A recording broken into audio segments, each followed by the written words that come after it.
Okay, good morning everyone and welcome to today's webinar on your Fixflo dashboard. My name's Jessica and I'm the Customer Training Manager here at Fixflo, and I'll be co-hosting this morning's webinar with my colleague Juwan.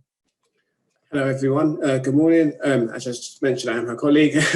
I'm a customer support executive here at Fixflo. Some of you may know me from the other webinars that we've done previously, as well as some of the queries that you may have put into Fixflo. So I am a member of the customer support team as well. I'm really looking forward today to showing you how the new dashboard works. Perfect, thank you, Juwan. Just to let you guys know that this webinar is being recorded and it will take us around 45 minutes to get through the whole thing, depending on questions. Before we get started, I just want to go through a quick agenda with you. So first, we're going to start off with why is the dashboard so important? It really is a key feature and it is imperative that you get it right, as it can really change the way you work at Fixflo. Then we're going to be going through the recent improvements. So we do our releases every 2 weeks, and recently there was a big improvement to the dashboard. Then we'll be showing you how you can best customize your dashboard. We do have a default dashboard here at Fixflo, and we'll be explaining to you how you can use that on a day-to-day basis to get the best out of the system. Then we'll be running through some recommendations of additional panels you may want to add to your dashboard. We'll be showing you how you can filter out the panels and also how you can copy over your panels on one dashboard to another agent. And finally, we'll be introducing multiple dashboards and also custom saved searches. This is an additional feature and it is a paid for feature as well. At the end, there will be a live Q&A, so please get involved. We'd love to see you guys engage with us this morning. If you would like to ask any questions, simply use the Q&A button, please. It is available on your Zoom bar. As you can see, it's pictured here for you. Get asking your questions. We'll answer them all at the end just to keep us on track today, but any Fixflo related question, we'd be happy to help you with. So before we kick off, I'm just going to make live a poll.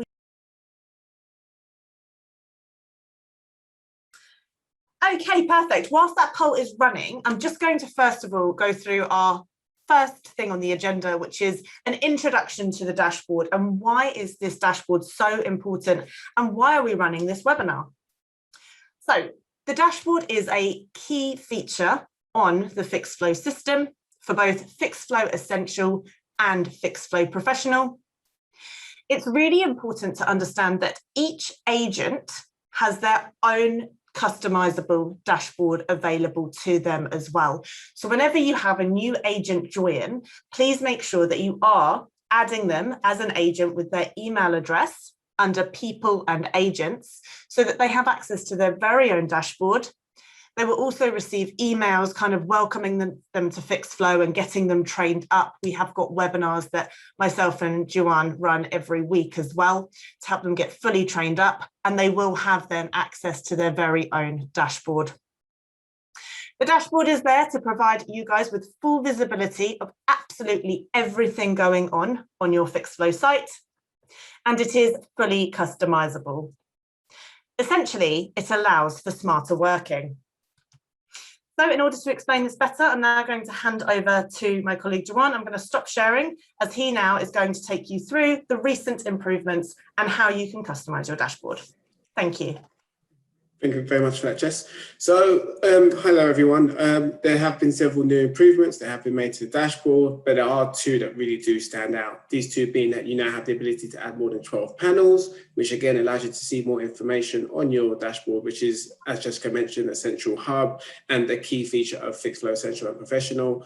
And you also have the ability to now resize your dashboard panels. Now, we've also tidied up the panels. We've also tidied up the panels a little bit more, and I'll just kind of show you this now. So if you do wish to view all of your issues related to the panel, all you have to do is click on the cog here, and then you can now see that we do have the little eye icon here, which allows you to view all issues related to that panel. It's very simple and quick to do. And again, we're just trying to make this as easy for everyone as possible. As I did mention, we do have the ability to resize these panels. So I can just show you this now. So for example, we do have these bubble panels. Perhaps maybe they do take up a bit too much space for you. What you can do is just go to the bottom right corner. And as you can see there, the cursor has now changed shape. And this allows you to now adjust the shape of the panel. Now, as we can see here, I've kind of made it a bit smaller. And by making these smaller, I can kind of now highlight my more important panels, such as my issues require attention by status. So that's one of the benefits of being able to kind of resize your panels. You're now able to give more attention to other panels, for example. We can also not just make them smaller, we can make them a bit longer. So what we can do now is go to the comments recently received panel, and we can kind of stretch this out a little bit more. Now, again, it essentially just provides ease to you all as agents, and it doesn't keep things squashed. So as we can see here, now we can kind of see a longer list of our comments recently received. And again, we don't have to kind of scroll down or have to go to view all to see all of it. All we have to do is kind of just extend the size of the panel, and we can see more of our comments that have been recently received. Now, as I did mention, the resizing of your panels and the ability to add more than 12 panels allows you to see more information in a way that you couldn't before. Now, this will lead me on to my next point, which discusses how we can kind of add panels, remove panels, and move them around, and essentially kind of just, delete them if we choose to. So what I'm going to do now is just go to the bottom corner here, and this is how we can add panels. So most of you already know how we can add panels, but it's just recently changed after the update. Now, the button towards the bottom is how we can kind of essentially add a new panel. And it's quite similar to how it was before. So we click on Add Panel. And here we're given a few options to kind of add our panels that we wish to add. They are broken down by segments, which range from calendar to users, depending on what you'd like to see. So we can kind of see here that we've got calendar, comments, contractors, etc. Now, if I go back to all, as we can see here, we do have the option to select a panel that we'd like to add. So I'm just going to click on this one here. All you have to do is click on it, click on the panel of your choosing, and that would allow you to kind of add your panel. Now, we don't just have to kind of just add, lists. We also have different types of panels that you have that you can add. So we do have a bar graph here. We do have pie charts. We also have the count bubble that we'd seen earlier. Now, if we look towards the right, we are given a summary of what we will be adding. So we can kind of see there that I'll be adding a panel where it says all issues assigned per user. And below, we do get a description of the type of panel that we will be adding. So the type of panel I will be adding will essentially summarize all open issues by the assigned user. Now, we also do have the search panel here, or not the search panel, sorry, the search option towards the top where you can search for a specific panel. And we also have the ability to reset all of our panels to the default. My colleague Jessica will kind of be going over the default panel in a bit more detail later on. But yeah, so I'm just going to add a quick panel now. And as you can see here, I've added all issues assigned per user. It seems to be quite a large panel. Now I can kind of stretch this out a little bit more. Again, with the resizable dashboard, which kind of gives me a better view of which issue has been assigned to that specific agent. And again, allow you to see information that you were unable to see before, and it allows your dashboard to look a bit less crowded. Now, as mentioned before, you can kind of move your panels up and down if you choose to. And yeah, we can also remove these panels, which I can show you now. We can also additionally filter out these panels. If you do have Fixflo Professional, you can kind of arrange your issues as to whether they're planned maintenance or if they're reactive issues. Planned maintenance issues being obviously issues like EPCs, EICRs, and gas safety certs, or reactive issues, which are issues raised by your occupiers. So that can be things such as, broken windows, etc. But I will explain that in further detail later. What I will do now is just show you that we do have the ability to remove a panel by clicking on the cog here and clicking on the delete button there. Now, once I do click on confirm, just like that, the panel has now been removed. Now, some of these panels are on the default dashboard, and my colleague Jessica will show you how this can kind of be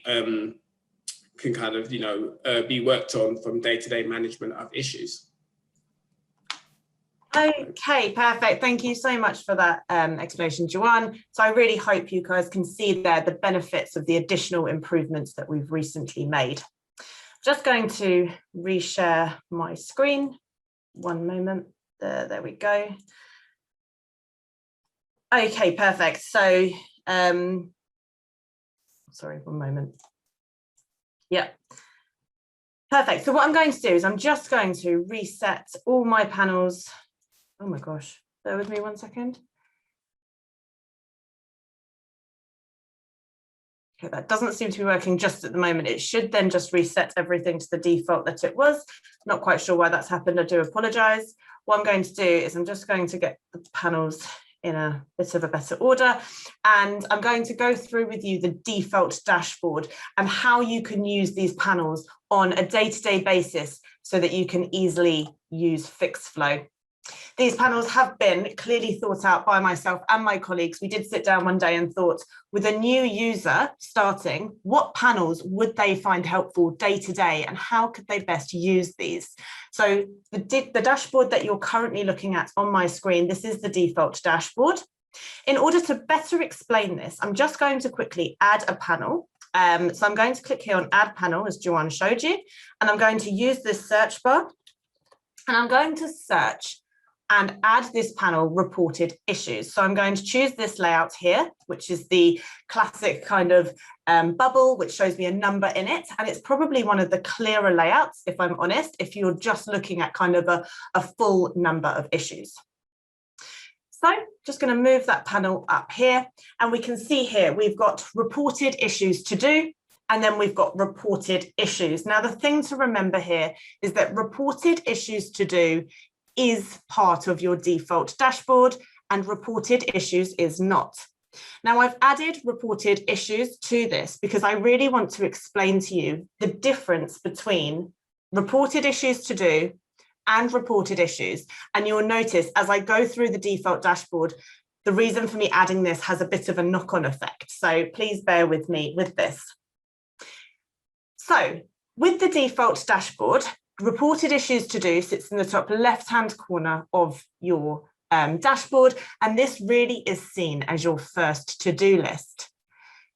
With Fixflo Professional and Fixflo Essential, the thing that you need to remember is that you have got workflows available within the system, and you will use those to resolve an issue fully from the very beginning all the way through until it is closed.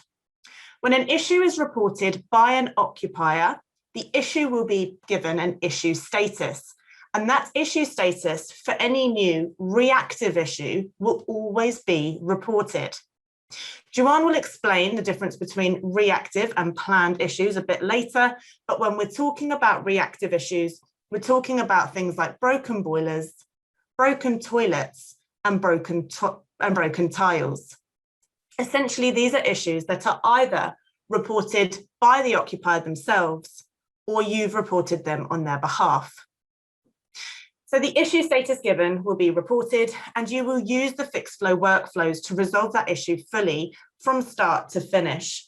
And the issue will go through its own little Fixflo journey, going from one issue status to the next, all the way through until that issue has been completed and you can then close that issue down. Now, with the first issue status being reported, I want to explain to you the difference between reported issues to do and reported issues.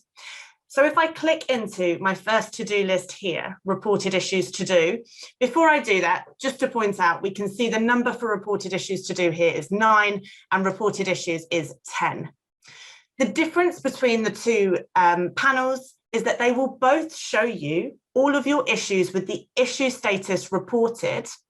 However, reported issues to do will take into consideration the reminder date.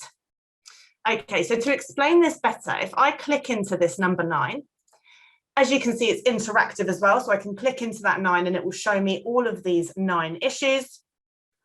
And I can go into this issue here, which is showing Hoover not working.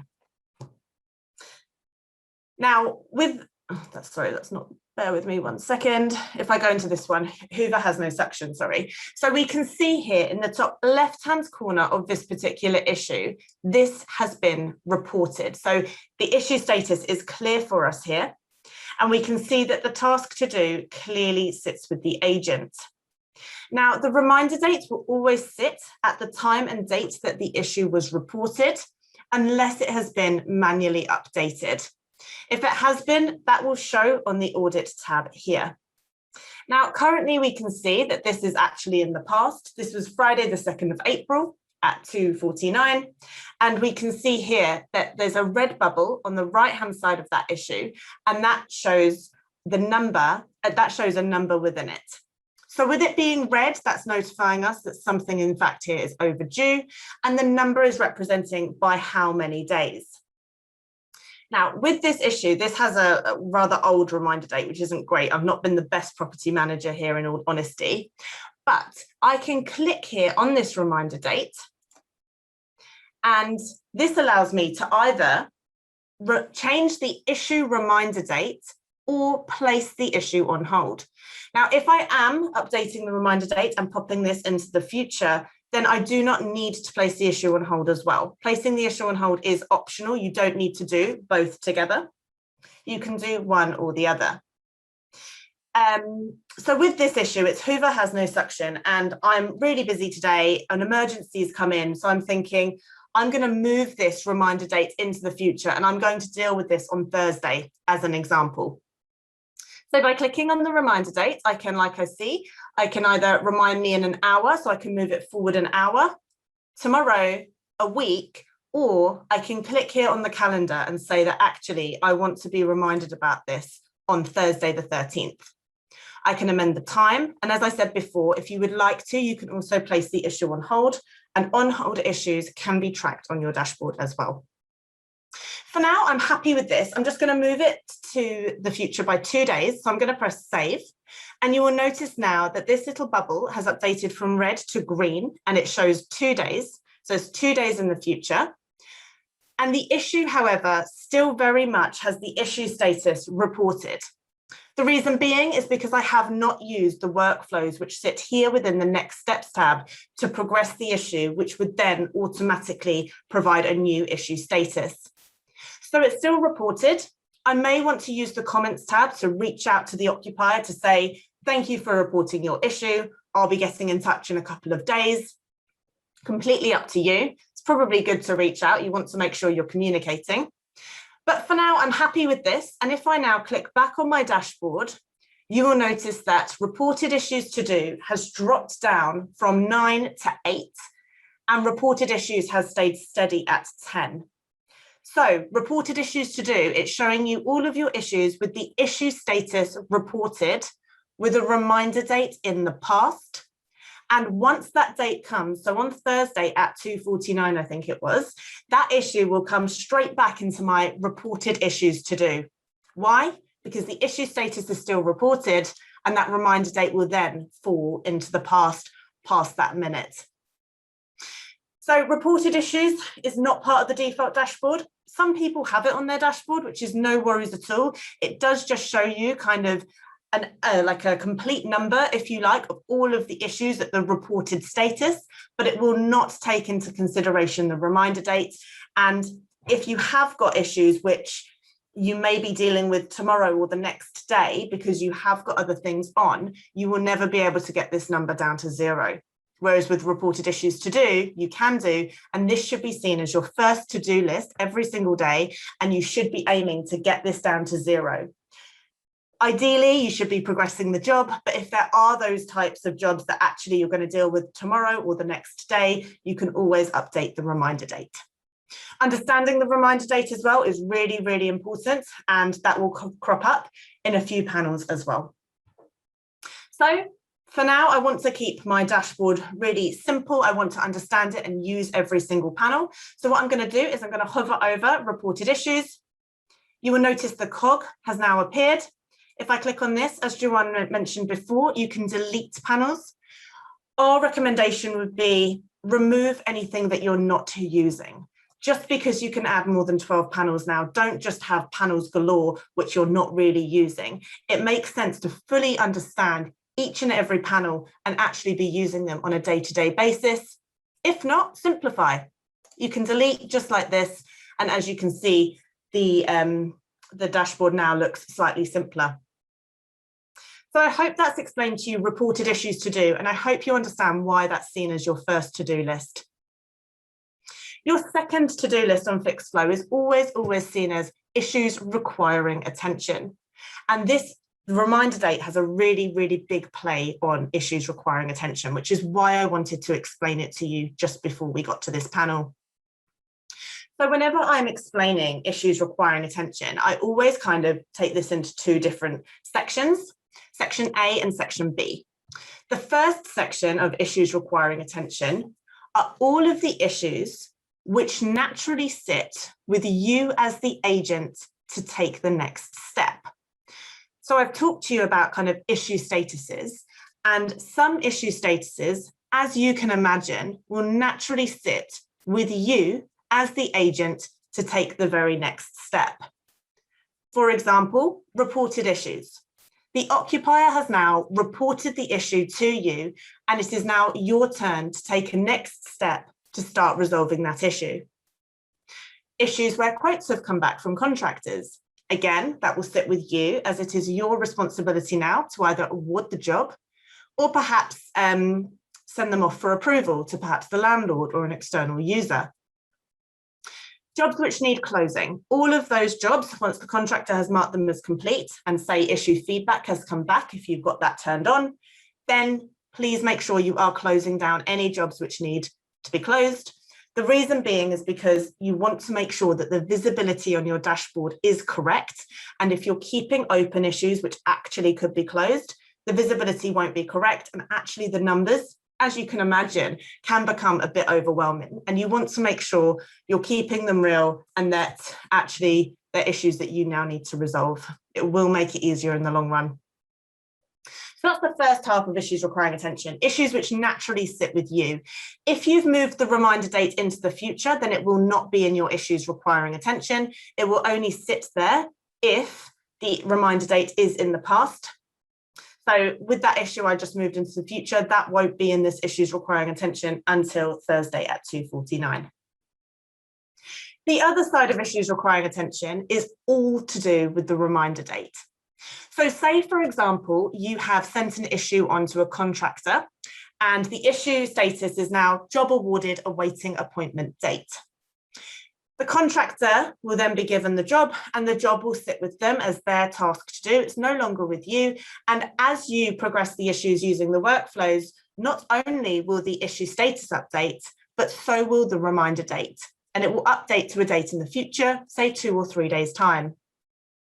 So if after 2 or 3 days, that contractor has not got back to you via Fixflo using the workflows, then that issue will come back into your issues requiring attention on that reminder date. And therefore that issue can never slip through the cracks. If you've sent on, say on Friday, you sent something to a contractor, you're probably not going to remember today. It's been 4 days, you've had the weekend, things have been coming in on a Monday morning, I can imagine, and you're not going to keep in mind, oh yes, that issue I sent about the boiler at number 2 Hope Close, that's with the contractor, Jamie. You're not going to remember that. So issues requiring attention is such a key panel because it will show you everything where the reminder dates come back around so that you cannot lose sight of that issue. So I hope that makes sense to you. First to-do list, reported issues to do, and second to-do list is your issues requiring attention, showing you everything that sits in your pot of things to do and everything where the contractor or the landlord, etc., basically another party has not got back to you in the time given. You can, of course, chase them up. So you could pick up the phone. Hey, Jim, how are you? Have you got to this issue yet? Can we, can I follow up with you? You can also send them a quick kind of summary email. And of course, you can move the reminder date into the future if you know they're going to be dealing with it. So it keeps that personal touch as well. And it just allows you to not lose sight of any issues at all. And this is why it is here on this panel. Next, we have open issues. And this is just showing you kind of the entire number of issues that are currently open on your dashboard or on your system even. So I know overall I have 118 issues open. 114 are requiring my attention. I need to get to those. The next panel here, this one's quite interesting, this one. So this is issues requiring attention by status. Now I've moved it just underneath my issues requiring attention because actually this is a breakdown of hard numbers of this exact number. So if I was to add up all of these numbers, it would equal 114, and it's showing me the spread of these 114 issues at the different issue statuses. Now, I promise, as you use Fixflo more and more, you will get used to these issue statuses, and you can hover across each color and number, and it will tell you what the issue status is. So I can clearly see that. And I can see, for example, actually, I've got 25 at a particular status. Let's hover over that. Okay, that's job awarded awaiting appointment date. So it's actually, I know that that's with another party. I can click into this 25 and start perhaps calling up the contractors and getting these resolved. This can be viewed as a pie chart or as a bar chart as well. On the default dashboard, it will show you this color grid. It is up to you. If you would like to change that, you will need to remove the panel and search for the correct one. But this is a really, really powerful panel as it's broken down this number for you, allowing you to clearly see where the main issues lie. Also, one thing I can point out here is this number 21. If I hover over we can see that this is job completed, ready for closure. Said it before, I'm going to say it again. Any jobs that need closing, please make sure you close them down. Again, the visibility on your My Dashboard currently is completely wrong. Actually, this should be under 100. So to keep it easier, more digestible for you, please make sure that you're closing the jobs down, which you need to. Perfect. So we've also got on here comments recently received. Now, comments is a key feature on Fixflo. We do have a fantastic video explaining comments in some more detail available on our help site. So please do check that out. But this will show you on an agency basis how many comments, the recently received comments. As Joanne showed you before, you can obviously make this panel slightly larger if you want to. And if it is at the kind of default size, there is a scroll within there and you can kind of scroll through these comments. And also, as he showed you, view all here as well. Jobs awaiting invoice and quotes submitted. These are kind of key parts of a lot of our workflows which are used, and that's why they sit here. But if you don't use quotes or you don't use invoicing through Fixflo, again, simply just remove them. But this can be a really good overview of the recent quotes that have come in or the recent or jobs which are awaiting an invoice. And finally here, we have got recently progressed. Now, if you've recently been resolving an issue, the likelihood is you're going to be jumping back into that. So you can easily do so from here. It will show you here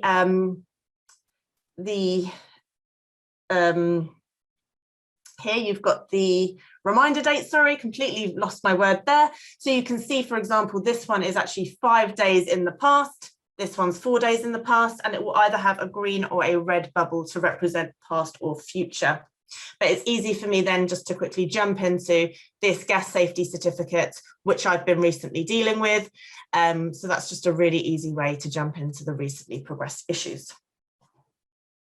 Okay, I do hope that's given you a really good understanding to the default dashboard. If you have found this demonstration helpful, but your dashboard perhaps has got a lot more on it, remember you can always click here on Add Panel and reset all of your panels to default really easily. I hope that's working. I hope it was just glitching earlier. I do apologise about that. And remember, any new agents that sign up, they will be provided with this default dashboard as well. So hopefully it's easy for them to use. There's a fantastic video on the default dashboard as well. That's available again within our help site. Our help site is easily accessed by clicking here on Need Help, where you can in fact search for questions and you can also contact us. But please make sure you go through our videos and also our articles here first. We've got some really fantastic information on there, including on the dashboard as well. Okay, next I just want to go through some recommendations. So some other panels that you might find particularly helpful. So if I click here on Add Panel, I'm just going to bring some of these to your attention. The first one is one that Joanne actually pointed out, which is all issues assigned per user. And this might be used from a management point of view. So he showed this as a bar chart, which is probably, to be honest, a bit of an easier layout for you. And if I click here on Add Selected, this will show me all of my issues assigned across the different users within the team. As he showed you, you can make this bigger. So there's a lot of information on here. So I might want this to be slightly more stretched. And I can see, for example, here, I've got 4 unassigned issues. And I've got, for example, 62 with this particular agent. And I can easily see how my issues are spread across my different agents. So that might be really good from a management point of view. Another good one, if you are, for example, managing contractor certification within Fixflo, then you can actually, so I can easily find this by clicking here on contractors. I can actually keep an eye on my dashboard on contractor certification compliance. By clicking here on add selected, I can see here all of my contractors whose certification has either expired or is near to expire. It works like a traffic light system, going from amber, meaning that actually West Plumbing, they've got a certification which is soon to expire, through to red, which means at least one of their certifications has in fact expired. Green means that they're valid, but they wouldn't sit within here. This is more a reminder of, okay, these are soon to expire or have in fact expired. Another one, and I did mention this earlier, you can in fact track your on hold issues as well on the dashboard. So if you are going to use the on hold functionality, you can easily track issues which are on hold here. And the final one I wanted to mention is also issue status. So as much as this one's really, really helpful in terms of issues requiring attention by status, you also may want to see all of your open issues, but across different statuses. So for example, here, if I search for issue status, I can view this either as a grid, like I've shown you before on the default dashboard, a pie chart, or in fact a bar chart. And these are all of my open issues just spread across the different statuses. And again, you will get used to these as you use Fixflo more and more. Okay, I hope that's given you a really, really good understanding of the default dashboard and also some recommended panels. I'm now going to pass over to Juan, who's going to show you the filters on a per panel basis. Thank you. Thank you very much for that, Jess. Very well explained. I'm just going to share my screen again. I'll just quickly go to share. Okay, and I'm back. So thank you, everyone. Very well explained, Jess. So how to filter out the dashboard panels. So essentially, filtering out your dashboard panels is a great way of kind of seeing who does what and what issues you're specifically looking at when you are on your Fixflo dashboard. So I'm just going to go up here to issues requiring attention. There's a lot of issues there. I'm going to now try and break this down and see where these issues or who these issues belong to and what type of issues they are. So if we look towards the top here, we can see that we do have the default here, which is the 3 people. And we have the globe towards the right. Again, these are the default settings for the panels, but you can customize these. So what we have to do just here now is click on the 3 people, and we can now see that it starts to break down the panel into different ways that we can filter it out, essentially. So the first one being my properties. Now we can click on here and we can see that that number changes. Now by my properties, these are properties that you are assigned to as the property manager. We also have my issues, including those that are unassigned. So as the name states, those are your issues that you're assigned to, as well as those that are unassigned. This is great because it kind of ensures that nothing slips through the cracks and you kind of stay on top of any issues that may possibly, slip through or you may miss, etc. We also do have my only being very self-explanatory there. Those are issues that are just assigned to you yourself. And we've also gone down to teams as well. So for those of you who kind of cover a large area, so it could be that you cover North London, South London, Yorkshire, Manchester. So for those of you that have kind of been split up into teams, you can create teams within Fixflo and you can kind of start sorting out your dashboard that way as well. Again, kind of making sure that nothing slips through the cracks and it allows you to stay on top of any issues that have been reported. So that's the default for most panels there. And we also have these two here. These two kind of split out whether or not your issues are, or the issues that are showing on the panel are reactive issues. Reactive issues obviously being issues that I did mention earlier. So things that you've either reported on behalf of an occupier or issues that an occupier has reported. So things such as a broken down boiler, broken window, the door doesn't open properly, just things along that nature. So we do have the reactive issues there, which we can now see that number's 94. And then we do have our planned issues. So planned issues would be for those of you, I forgot to mention, you may not see that globe if some of you are on Fixflo Essential. So this is for Fixflo Professional, or for those of you that have the Fixflo Professional package. And you would also be able to see planned issues. So planned issues would cover things, as I did mention earlier, so things such as EICRs, EPCs, gas safety certs, PAT tests, as well as, more simple things such as gardening and window cleaning. So it does cover all of the planned maintenance as well. And as we can see, that number is shown here. So you can kind of filter out your dashboard that way. Now that you do have the ability to add more than 12 panels, you can kind of now, if you choose to, you can kind of adjust your dashboard to kind of see your reactive work versus your planned work, for those of you with Fixflo Professional. And you can kind of, again, kind of see if you're getting more planned work than you do have reactive, and how you can kind of work against these. Now, I would just like to mention that if you aren't using planned maintenance on Fixflo, you really should. Planned maintenance allows you to solve reoccurring issues or reoccurring events which are set automatically on your Fixflo site, and allows you to stay compliant. So if we look towards the left-hand side of our screen here, we can see that we do have the planned maintenance section. This does cover things such as our compliance matrix, which checks how compliant you are. So if you do have your service events uploaded and you do complete them, you can see how compliant you are.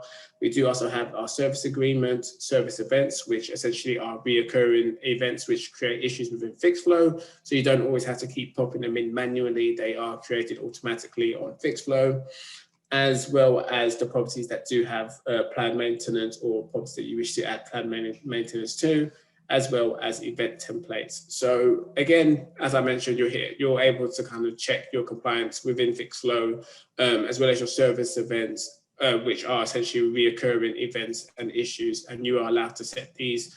And again, it kind of gives you peace of mind and allows you to know that you do have these issues being created within your Fixflo site.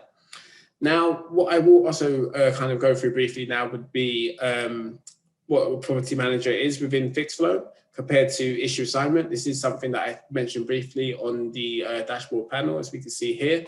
So my properties, so we're going to go into a property now and kind of see what that means. So I'm just going to go to the left-hand side, click on properties, and the first property we see, 10 Downing Street. Now, if we just scroll down below, we can see that we do have the property manager set there. So we do have Jane set as the property manager there, and we do have John set as the assigned agent. So we do have a slight difference there. Now, a property manager is someone who's usually responsible for the budget within a property. So that would be the difference there.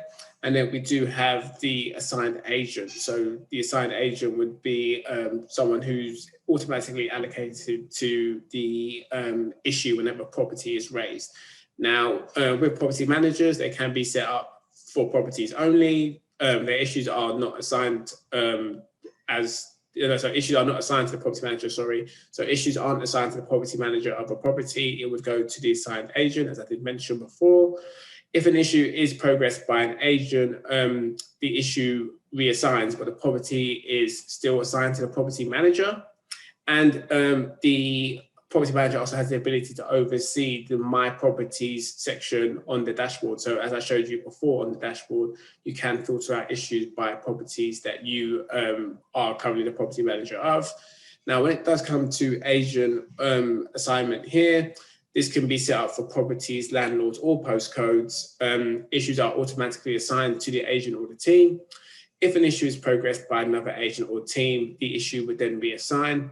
And as an agent or a team, they can oversee the team's issues on the dashboard or on the My section or within the filters on the issues on the panel.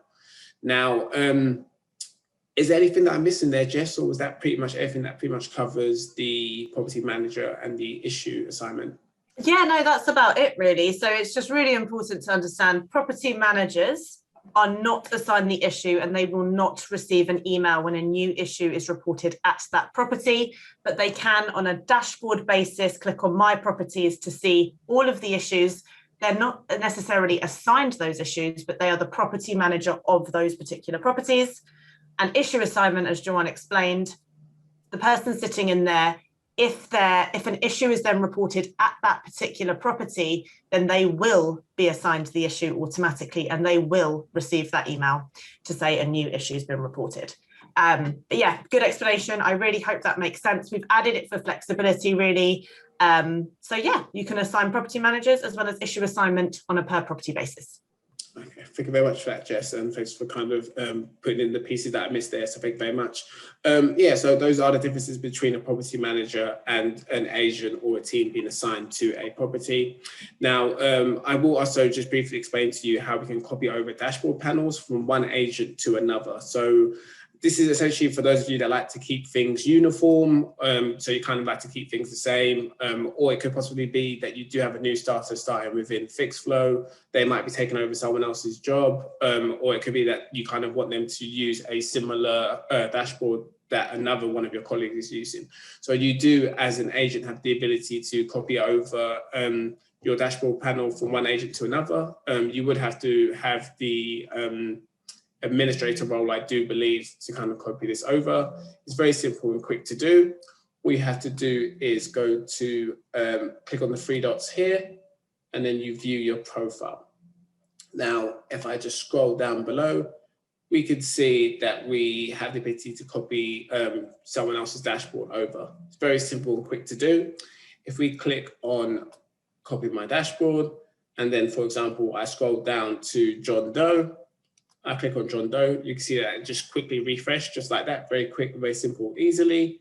Now, if we go to our dashboard here, we can now see that our dashboard's kind of changed to John Doe's dashboard, which is amazing, it's fantastic. Perhaps I'm taking over from John Doe, and perhaps he's leaving at the end of the week or next week, and I kind of have to get myself accustomed to his dashboard. So from what we can see here, we can kind of see that it's built around the way John's dashboard is. And we just have to essentially familiarize ourselves with the way that John has his dashboard. Again, it's great for those of you that like to keep things uniform, that like you like to keep things the same, or again, for a new starter who you'd like to kind of show the ropes, you can maybe perhaps make your dashboard a bit more simple and easy for them to understand. And then from there, they will be able to kind of add to their dashboard and build up that dashboard. So I believe I've covered that. Now, I believe, Jess, will you be discussing the multi-dashboard feature? Yeah, perfect. So guys, this is the last part of the webinar. I'm sorry if we've run over slightly. A few questions have come in and we will be answering them. Before I answer those, I just want to explain to you multiple dashboard. Now, guys, this is an additional feature. It's a paid for feature, but it is a really fantastic feature, and it allows you to build on this dashboard that we've just been discussing with you. So multiple dashboards, as the name suggests, it allows you to create not just one, but multiple dashboards, allowing you to almost segment dashboards to have, for example, maybe a planned maintenance dashboard, if you're using planned maintenance a lot, a reactive dashboard, I don't know, a contractor dashboard. You can have all different types of dashboards so that you can kind of flick between them. It increases flexibility. So it really allows you to be more flexible and also drive the correct behaviors across your team. And also, one of the key kind of things about this is you can actually create your very own custom dashboard panels. So you are no longer kind of limited to the panels that we've got for you. As I've mentioned before, I've already mentioned these examples. So these are some examples of how you may want to use this function if it's something you are interested in. So I'm just on my dashboard here now. So you can see if you add multiple dashboards, this little section here at the top will appear for you. And it's really, really simple to use. If you are interested in multiple dashboards at the end of this demonstration, please get in touch with us. We will also be releasing a poll asking if you're interested at all, and we can send you some information. If you're interested beyond that information being sent to you and you think, yeah, this is for you, please do get in touch with us. You can speak to one of us and we can kind of help you a bit more in terms of getting this set up correctly for you and your team. And we will also go through pricing. So as I mentioned before, you'll be able to see this part at the top. And if I click on this drop down, I can now flick between different dashboards. I'm currently on my private dashboard, which as you can see is the default dashboard. And to add a new dashboard, it's so simple. I would simply click here on copy, and this would copy the entire dashboard. By doing that, you can see here, it's created a whole new dashboard for me. It's called copy of, and I can now click to see not just 2, but now 3 dashboards. Copy of doesn't really help me. I don't know what that means. So it's really imperative that you click here on edit and you kind of add something here. So here I may want to add, I don't know, management dashboard, something like that, and help text, managing issues, for example, just going quick here.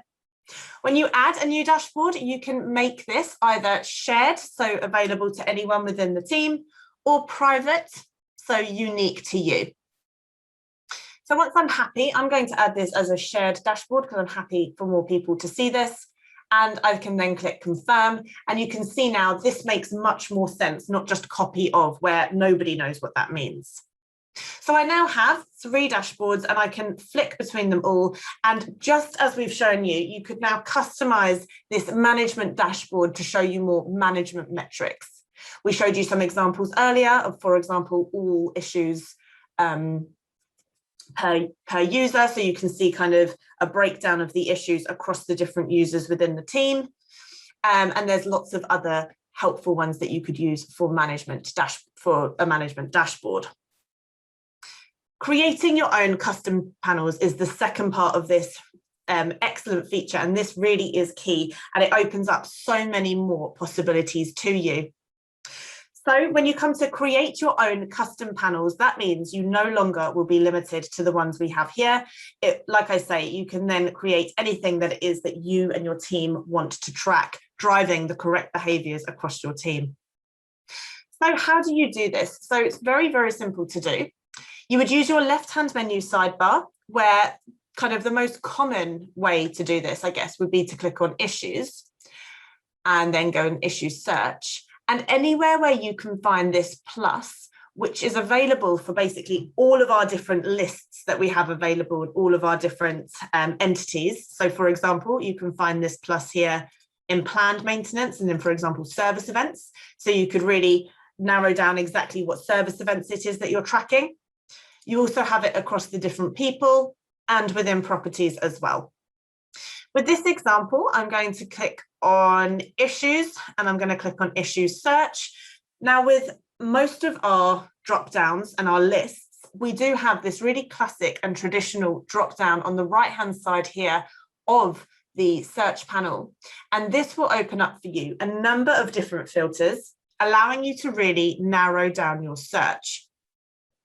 So, for example, here I can see that this is searching for my open issues, but nothing else is kind of narrowed down. It's just searching for absolutely everything.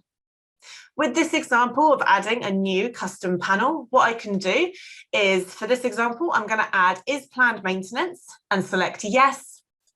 And I'm going to choose status, and I'm going to specify that I would like to look at all of my planned maintenance issues at this particular status only, awaiting instruction. For those of you using planned maintenance, when a new issue is created off of the back of a recurring service event, then the issue status will either be job awarded awaiting instruction, meaning it's gone straight off to a contractor, or alternatively awaiting instruction. It will never go through as reported. So this is a really kind of common new issue status on a newly created IS number off the back of a service event, so created from your planned maintenance. Guys, for those of you that aren't using planned maintenance or need training on planned maintenance, please remember our help site, which sits down here. Search planned maintenance. We've got loads and loads of articles and also videos. One similar to this where I've done a featured webinar on planned maintenance, and I'm planning on hopefully doing one in June as well. So come along if you're interested. We'll obviously be promoting that shortly. Okay, so for this example, I'm happy with awaiting instruction and also, as I've set, planned maintenance, yes. Obviously open issues, they're going to be open if they're at that status. Press search. I can see there are currently 2 issues here. If I wanted to create a panel to be able to track this easily on my dashboard, I could click here on plus, and that has then added the custom dashboard for me. I would click here on edit, because at the moment it's just called copy of issue search. And again, making sure you name things properly so that it doesn't just make sense to you, but it makes sense to your team and your colleagues is really, really important. So I'm going to give this one a more appropriate title. For example, and issues awaiting instruction. Just for now, I'm just giving it a quick help text. And again, you can either make this shared, so available across the team, or just for your own dashboard, again, unique to you. I'm going to make this one shared again and press save. And now I've got a panel available for me tracking this particular thing. If I go back to my dashboard and I click here on add panel and I type in awaiting instruction, I can see that sits here now and I can press add selected. This is just an introduction to multiple dashboards and custom save searches, so I'm going to stop there as well because of the time, but you can set up permissions around this, and you'll also be able to see all of your dashboards by clicking on setup. So you would need administrator rights, where you can view, for example, you can manage your dashboards and also manage your saved searches. But you can get really, really granular as to what you would like to track. And again, if you're interested in multiple dashboards, please let us know in the poll that I'm about to release. We'd love to get your feedback. It's been a real pleasure, both of us showing you the system this morning. So thank you so much for coming. I'm launching the poll now, and then we are going to get answering your questions. So this poll has 5 questions. Okay, perfect. If you are leaving us now, thank you so much for joining us this morning. It's been a real pleasure going through the dashboard with you, and we're now going to be answering those questions. Okay, perfect. So 3 questions have come in so far. Please keep getting them in if you would like to. The first question's from Brendan. Joanne, are you happy for me to answer question 1 and then you do 2? Yeah, sure. Works for me. Thank you. Okay, perfect. So, Brendan, can we see a panel to indicate the number of issues per property and over time? So I really think that, again, multiple dashboards might be helpful for you, Brendan. If I click here on properties, let me just have a quick look. So I wouldn't be able to see issues. Oh, bear with me 1 second. Actually, I might be able to. So again, if I go to issues and issue search, and I open up that kind of classic traditional drop down, what I can do here, bear with me 1 second. Oh, I can't search the property, can I? Brendan, Joanne, am I missing something? You can search at the property at the top where it says search issues, but you can also go into the property itself, can't you, on the left-hand side? You can, but you can't go into the issues. Bear with me 1 second. You should be able to. You should go to properties and then issues, and then from there you can see which ones have been opened and closed. But to put on the dashboard. Oh, to put on the dashboard. Sorry, yeah, no, you're correct. Do apologize. Yeah, you'd have to. Yeah, you're right. You'd have to go through here. So, Brendan, it's something you would need multiple dashboards for, because then what you could do is within search issues here. So again, issues and issue search. You could search for the property. You would have is open, yes. You wouldn't need anything else actually. And then what you could do is you could click here on plus, and then you would have, for example, a panel for that particular property. That is doable. Again, you would need multiple dashboards to do that. With regards to over time, I mean, you would be able to see anything kind of overdue. And you'd also be able to see, for example, when statuses have changed and things. But with regards to actually over time, I think you would more want to use reports for that. But I don't think you'd be able to manage that on your dashboard as such. I might be wrong though. And if you are interested in multiple dashboards, I will find out for you. Okay, perfect. I hope that's helped, Brendan. Next question's from AJ, and I'm going to leave this with John. Thank you very much, Jess. Yeah, so AJ has asked what happens if a contractor quotes verbally and not within Fixflo. So that can be a bit of an annoyance as you kind of want everything to be in one place. You'll want it to be within Fixflo. I would recommend possibly going into Fixflo and then adding a private note onto the issue to kind of let yourself know that the contractor has quoted within Fixflo. So if I can just share my screen. Sorry, Jess. No, go for it.